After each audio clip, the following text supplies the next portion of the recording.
ఆంధ్ర అధికార పార్టీల నాయకుల మాటలు కోటలు దాటుతాయి.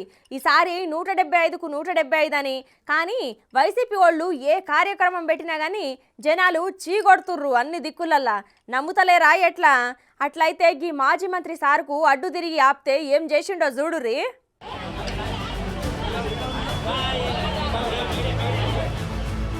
ఇక ఈసారి అధికార పార్టీ వైసీపీకి ఎన్నికలల్లా కష్టమేనుల్లా. ఎందుకంటే ఏ కార్యక్రమం పెట్టినా ఎక్కడ పోయినా గానీ జనాలు వాళ్ళ మంత్రులను ఎమ్మెల్యేలను నిలదీస్తురు పోరి. ఇప్పుడు గడప గడపకు మన ప్రభుత్వం అనే కార్యక్రమం పెట్టి అన్ని ఊర్లలో తిరుగుతుంటే పాపం మాజీ మంత్రి అని కనికరం లేకుండా సింహాచలంలో ఉన్న విజయగిరి పాలెంలో చూడుర్రి మన భీమిలి ఎమ్మెల్యే అవంతి సార్ను ఆ ఊర్లో ఉన్న ఆడోళ్లు ఎట్లా అటకాయించిర్రో. ఇక సారు పొద్దున్నే లేచి గడప గడపకు కార్యక్రమం షురూ చేసి ఇట్లా అనుచరులు కార్యకర్తలతో కలిసి విజయగిరి పాలెం రాగానే అక్కడ ఆడోళ్లు మా సమస్యలు ఇంకా అట్లనే ఉన్నాయి, గ్రామాల భూ సమస్యని పరిష్కరించకుండా మా దగ్గరికి మళ్ళీ ఓట్లు అడిగేందుకు వచ్చినావా అనుకుంటా ఎమ్మెల్యే అవంతిని అటకాయిస్తే సారు దెబ్బకు దడుచుకున్నాడట.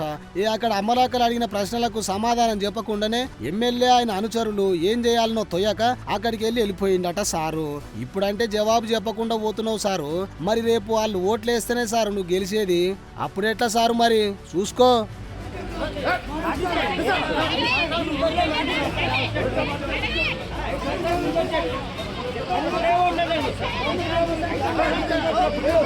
మాట్లాడతా